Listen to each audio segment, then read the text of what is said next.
सभी भाइयों बहनों के आपके अपने चैनल वाई सिटी बुक्स में एक बार फिर से स्वागत है। प्लीज़ जो लोग अभी तक हमारे चैनल को सब्सक्राइब नहीं किए होंगे ज़रूर सब्सक्राइब कर लेंगे, बेल आइकन को भी प्रेस कर देंगे। देखिए मैं बता दूं कि आप लोगों को 30 अप्रैल के करंट अफेयर्स के जितने भी क्वेश्चन थे सारे क्वेश्चन को इसमें कवर किया गया है। अगर कुछ क्वेश्चन रह जाते हैं तो मैं उसे नोट्स के रूप में कवर कर देता हूँ। ये आप लोगों के लिए सभी एग्जामों के लिए इंपॉर्टेंट होने वाला है। तो चलिए मैं देर ना करते हुए आज का सेशन स्टार्ट करता हूँ। पहला क्वेश्चन क्या दिया हुआ है कि हाल ही में IMF के द्वारा विश्व भर में कोविड-19 की वजह से कितने घाटे का अनुमान लगाया गया है। पूरे विश्व भर की बात कर रहा है। जैसा कि आप लोग जानते हैं कि लगभग 200 देशों में कोरोना का फैलाव हो चुका है। इसी कड़ी में लगभग मैक्सिमम देशों में लगभग करीब 50 से 60 ऐसे देश हैं जिनमें क्या किया गया, पूरी तरह से लॉकडाउन कर दिया गया है। इसके देखने की वजह से इसमें देखने को हमें ये मिल रहा है कि अर्थव्यवस्था में वहाँ पे काफ़ी ज़्यादा गिरावट आई है। यहाँ पे हम भारत की बात ही नहीं कर रहे हैं बल्कि पूरे विश्व में जिन देशों में भी लॉकडाउन किया गया वहाँ पे भी काफ़ी ज़्यादा अर्थव्यवस्था में काफ़ी ज़्यादा गिरावट देखने को मिली है। अब हम बात करते हैं इंटरनेशनल मॉनेटरी फंड की, तो कितनी लगाया गया है इसके द्वारा अनुमान 6 लाख से भी अधिक करोड़ रुपए का अनुमान लगाया गया है कि इतना घाटा हो सकता है। अब हम बात करते हैं IMF की, तो IMF को कब इस्टेब्लिश किया गया था, तो 1944 को IMF को इस्टेब्लिश किया गया था। इसका हेडक्वार्टर पूछा सकता है तो वाशिंगटन DC में है। कहाँ पे है? वाशिंगटन DC में इसका हेडक्वार्टर है। और फिलहाल में इसके हेड पूछे जा सकते हैं, तो हेड कौन है? क्रिस्टीनिया लेगार्ड है। कौन है? क्रिस्टीना लेगार्ड है जो फिलहाल में इसके हेड हैं। चलते हैं हम अगले क्वेश्चन पे। क्वेश्चन नंबर 2 क्या कह रहा है, हाल ही में किस राज्य सरकार के द्वारा कोविड-19 से मरने वाले पत्रकारों को, उनके परिवारों के, जो पत्रकार हैं उनके परिवारों को 15 लाख रुपए देने की बात कही गई है। ऐसा किस राज्य सरकार के द्वारा कहा गया है? तो अभी हाल ही में उड़ीसा सरकार के द्वारा ऐसा कहा गया है कि अगर कोई भी पत्रकार मरता है तो क्या किया जाएगा, उनके घर के जो भी सदस्य होंगे उनको 15 लाख रुपये दिया जाएगा। अच्छा, अभी बात आ रही है उड़ीसा की, तो उड़ीसा की कैपिटल हम बात पता कर ले तो उड़ीसा की कैपिटल क्या है, तो भुवनेश्वर है। क्या है? भुवनेश्वर है। उड़ीसा के CM की बात कर लें तो कौन है? नवीन पटनायक जी हैं। नवीन पटनायक हैं। और हम गवर्नर की बात कर लें, गवर्नर कौन है, तो गणेशी लाल हैं। कौन है? गवर्नर गणेशी लाल हैं। अच्छा, अभी मैंने कल ही बताया था आप लोगों को मध्य प्रदेश सरकार के द्वारा क्या बताया गया था, तो मध्य प्रदेश सरकार के द्वारा जो भी कर्मचारी हैं उनके लिए 10,000 रुपये अतिरिक्त देने की बात कही गई थी। जो भी चिकित्सा कर्मी हैं, स्वास्थ्य कर्मी हैं या कर्मचारी हैं, उनको 10,000 रुपये देने की बात कही गई, जो कि कोरोना के खिलाफ लड़ रहे हैं। अच्छा, जो भी डॉक्टर स्वास्थ्य कर्मी हैं उनके लिए भी एक अभी बीमा की भी बात की गई, तो 50 लाख रुपये का बीमा भी किया जाएगा। ये मध्य प्रदेश सरकार के द्वारा मैंने बताया था। चलते हैं हम तीसरे क्वेश्चन पे। क्वेश्चन नंबर 3 क्या कह रहा है, हाल ही में किस खिलाड़ी पर 4 साल का प्रतिबंध लगा दिया गया। पूछ रहा है कि हाल ही में किस खिलाड़ी पर 4 साल के लिए प्रतिबंध लगा दिया गया। देखिए बहुत इंपॉर्टेंट क्वेश्चन है। इस तरह के जो क्वेश्चन है आप लोगों को हमेशा पेपर में देखने को मिलते हैं और इस तरह के क्वेश्चन जो है पेपर में हमेशा पूछे जाते हैं। इसका जो राइट आंसर हो जाएगा, क्या हो जाएगा, झूमा खातून। झूमा खातून को अभी 4 साल के लिए प्रतिबंध लगा दिया गया। हालांकि मैं बता दूँ कि ये झूमा खातून है, ये क्या है, भारतीय धावक है। क्या है? एक एथलीट है जो कि ट्रैक पर दौड़ती हैं। ठीक है, मतलब कहने का मतलब ये एक दौड़ खिलाड़ी हैं। ठीक है, अब बात करते हैं कि अभी किसके द्वारा लगाया गया, तो ये वाडा के द्वारा लगाया गया है। ठीक है, वर्ल्ड एंटी डोपिंग एजेंसी के द्वारा भी हाल ही में लगाया गया है। झूमा खातून पर 4 साल का प्रतिबंध लगा दिया गया है अभी। अच्छा, ये क्यों होता है, तो ये जान लीजिए कि जो भी आप लोगों के यहाँ के जो अभी डोपिंग टेस्ट किया जाता है या जो वर्ल्ड की जो किया जाता है, इसमें क्या होता है कि जैसे भी जो भी खिलाड़ी होते हैं वो स्टेरॉयड वगैरह लेते हैं, मतलब एक्स्ट्रा स्टेरॉयड लेते हैं, जिससे उनको शरीर में क्षमता बढ़े और वो काफ़ी ज़्यादा अच्छा परफॉर्मेंस कर पाएँ। तो इसी के वजह से जिन खिलाड़ियों पर ये पाया जाता है उनको पूरी तरह से प्रतिपादित कर दिया जाता है। चलते हैं हम अगले क्वेश्चन। अच्छा, थोड़ा सा मैं बता दूँ वाडा के बारे में। वाडा, अच्छा, वाडा का जो हेडक्वार्टर है ये कहाँ पे है, ये बहुत इंपॉर्टेंट है, ये पूछा हुआ क्वेश्चन। तो मॉन्ट्रियल कनाडा में। कहाँ पे है? मॉन्ट्रियल कनाडा में है। आप लोग याद रख लीजिएगा, वाडा का जो हेडक्वार्टर कहाँ पे है, मॉन्ट्रियल कनाडा में है। चलते हैं हम अगले क्वेश्चन पे। अगला क्वेश्चन नंबर 4 क्या कह रहा है, भारत के किन देश के साथ होने वाले पिच ब्लैक नामक वायुसेना परीक्षण अभ्यास को रद्द कर दिया। पूछ रहा भारत ने किस देश के साथ होने वाले पिच ब्लैक नामक वायुसेना परीक्षण अभ्यास को रद्द कर दिया। तो अभी ऑस्ट्रेलिया के साथ होने वाले थे पिच ब्लैक परीक्षण। याद रख लीजिएगा, पिच ब्लैक परीक्षण ये अभी ऑस्ट्रेलिया के साथ होते हैं और ये हमेशा होते हैं। ठीक है, अब हम बात कर लिए कब से कब तक होने वाला, तो याद रख लीजिएगा 17 जुलाई से। कब से? 17 जुलाई से लेकर 14 अगस्त तक होने वाला था। कब से? 17 जुलाई से लेकर 14 अगस्त के बीच में ये होने वाला था। हालांकि इसे कोविड-19 की वजह से क्या कर दिया गया है, अभी रद्द कर दिया गया। अब हम बात कर ले थोड़ा सा ऑस्ट्रेलिया के बारे में। ऑस्ट्रेलिया कैपिटल क्या है? कैनबरा है। याद रख लीजिए, क्या है? कैनबरा।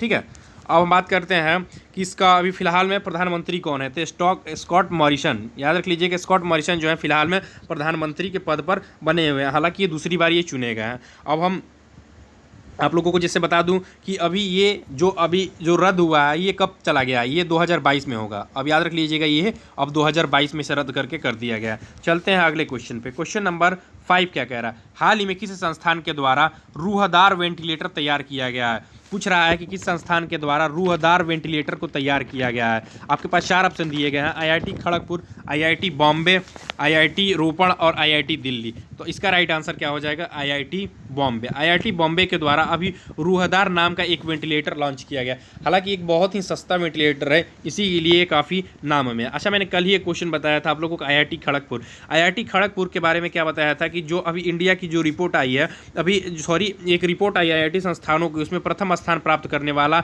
और इंडिया के प्रथम स्थान प्राप्त करने वाला हम बात कर लें तो अभी 57वें स्थान पर ऑल ओवर वर्ल्ड में, और इंडिया में प्रथम स्थान प्राप्त करने वाला आईआईटी खड़गपुर है। ठीक है, और प्रथम स्थान ऑकलैंड यूनिवर्सिटी न्यूजीलैंड की जो थी उसके द्वारा प्रथम स्थान प्राप्त किया गया। आईआईटी खड़गपुर को प्रथम स्थान प्राप्त किया गया भारत में। ठीक है, चलते हैं। आईआईटी रोपड़ के द्वारा अभी एक वेंटिलेटर भी लॉन्च किया गया था, आप लोगों को पता होगा। ठीक है, छत्तीसगढ़ में है। चलते हैं अगले क्वेश्चन पे। अगला क्वेश्चन क्या दिया है, हाल ही में किस देश ने कोविड सेफ नामक ट्रैकिंग एप्लीकेशन लॉन्च किया है। तो इसका राइट आंसर क्या हो जाएगा, इसका भी राइट आंसर हो जाएगा ऑस्ट्रेलिया। ऑस्ट्रेलिया में अभी कोविड सेफ नाम का ट्रैफिक एप्लीकेशन लॉन्च किया गया। अच्छा, इसमें होगा क्या, इसमें जो भी लोग होंगे उनके भी जो मतलब वहाँ देश के जितने भी लोग होंगे उनके डाटा अभी एकत्रित किए जाएंगे कि वो लोग क्या कर रहे हैं, कैसे नज़र रख रहे हैं। मतलब किसी भी तरह का उनके चहलकदमी अगर होती है तो उनके 21 दिन का पूरा डाटा सरकार के पास संचित होगा। हालांकि इसका विरोध भी देखने को मिला है, लेकिन ये जनता की भलाई के लिए ही ऐसा किया गया है कि उनकी पूरी तरह से डाटा पर निगरानी रखी जाएगी सरकार के द्वारा। कोई गलत न्यूज़ तो नहीं फैला रहा है, कोई किसी प्रकार के मतलब संक्रमित है उसके मतलब किसी भी प्रकार की जानकारी के लिए ऐसा किया जा रहा है ऑस्ट्रेलिया के अंदर। ऑस्ट्रेलिया के बारे में अभी मैंने बता दिया तुरंत। चलते हैं हम अगले क्वेश्चन पे। अगला क्वेश्चन क्या दिया, विश्व कार्यस्थल स्वास्थ्य एवं सुरक्षा दिवस कब मनाया गया। पूछ रहा है कि विश्व कार्यस्थल स्वास्थ्य एवं सुरक्षा दिवस कब मनाया गया है। तो इसका राइट आंसर क्या हो जाएगा, इसका जो राइट आंसर हो जाएगा अभी 28 अप्रैल को क्या मनाया गया, विश्व कार्यस्थल एवं सुरक्षा दिवस। अच्छा, ये मनाया किसके द्वारा जाता है, तो याद रखिए ILO मतलब इंटरनेशनल लेबर ऑर्गेनाइजेशन, अंतर्राष्ट्रीय श्रम संगठन, इंटरनेशनल लेबर ऑर्गेनाइजेशन। अच्छा, इसको एस्टेब्लिश कब किया गया था, 1919 में किया गया था इंटरनेशनल लेबर ऑर्गेनाइजेशन को। अच्छा, हम थोड़ी सी बात कर लें अभी विश्व कार्यस्थल एवं स्वास्थ्य सुरक्षा दिवस मनाया क्यों जाता है। तो जितनी भी दुर्घटना होती है, ठीक है, या बीमारी होती है, क्या बात कर लें, अगर हम दुर्घटना की बात कर लें या बीमारी की बात कर लें तो इस पर जागरूकता फैलाने के लिए कि इससे कम से कम मतलब ये दुर्घटना हो और कम से कम बीमारी फैले, इसी के लिए विश्व कार्यस्थल एवं सुरक्षा दिवस मनाया जाता है 28 अप्रैल को। ये कब से मनाया जाता है ये भी पूछा जा सकता है, तो ये 2003 से मनाया जाता है। कब से, 2003 से इसे मनाया जाता है। अब हम ILO के बारे में बता ही चुके हैं कि ILO इसे मनाता है। ILO 1919 में इसको एस्टेब्लिश किया गया था, इंटरनेशनल लेबर ऑर्गेनाइजेशन। अच्छा, एक भी चीज़ और भी पूछा जा सकता है कि इसकी थीम क्या है, तो थीम भी याद रख लीजिएगा, क्या है थीम, सेफ्टी एंड हेल्थ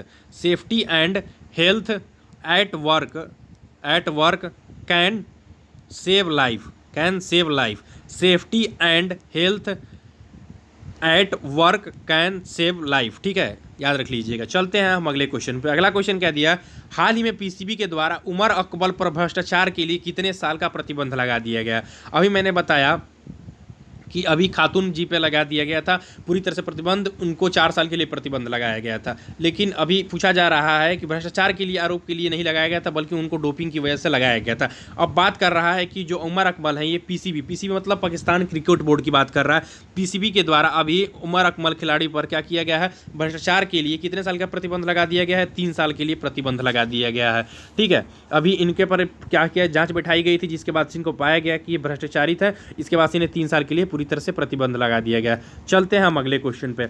अगला क्वेश्चन क्या दिया है, हाल ही में किसके द्वारा विकसित देशों के 1 ट्रिलियन से अधिक ऋण, यहाँ पे ऋण हो गया है, ऋण की बात कर रहा, अधिक ऋण माफ़ करने की घोषणा किया गया है। तो इसका राइट आंसर क्या हो जाएगा, इसका राइट आंसर होगा UNCTAD के द्वारा अभी क्या किया गया है, अभी $1 ट्रिलियन को माफ़ करने की घोषणा कर दिया गया है। ठीक है, अच्छा हम बात कर लें इसका फुल फॉर्म क्या होगा UNCTAD का, तो United nation conformation of trade and development, ठीक है, इसको एस्टेब्लिश कब किया गया था? तो 1964 में इसको एस्टेब्लिश किया गया था। इसका हेडक्वार्टर कहाँ पे है? इसका हेडक्वार्टर जेनेवा में है। जेनेवा कहाँ पे है? स्विट्जरलैंड में है।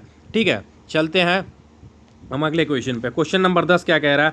हाल ही में किस मशहूर अभिनेता इरफान खान की मृत्यु हो गई? उनकी पहली फिल्म क्या थी? तो आपको बताना है कि इनकी पहली फिल्म क्या थी। अभी मशहूर अभिनेता इरफान खान की मृत्यु की इनकी पहली फिल्म क्या थी? तो स्लम बॉम्बे नाम की इनकी पहली फिल्म थी। ठीक है, अभी इनकी पहली फिल्म कब रिलीज हुई थी? तो 1988 में इनकी पहली फिल्म आई थी। इनकी पहली फिल्म स्लम बॉम्बे के नाम से थी, जो कि पहली फिल्म ही इनकी हिट हो गई थी। ठीक है, मानी जाती है। अच्छा, हम बात कर ले थोड़ा सा हम और इरफान खान के बारे में। इनकी कितने वर्ष की आयु में इनकी अभी फिलहाल में मृत्यु हो गई है? तो याद रख लीजिएगा 54 वर्ष की आयु में इनकी मृत्यु हो गई। अच्छा, इनका जन्म कब हुआ था? तो 7 जनवरी 1967 को इनका बर्थ हुआ था। इनका अभी मृत्यु किसके वजह से हो गया? तो कैंसर की वजह से इनकी मृत्यु हो गई।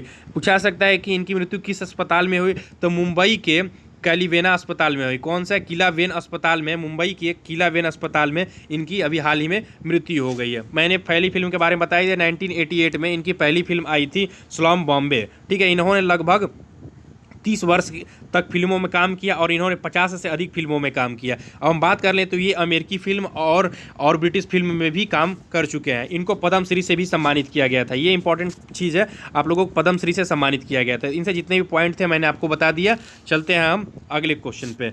अगला क्वेश्चन क्या दिया हुआ?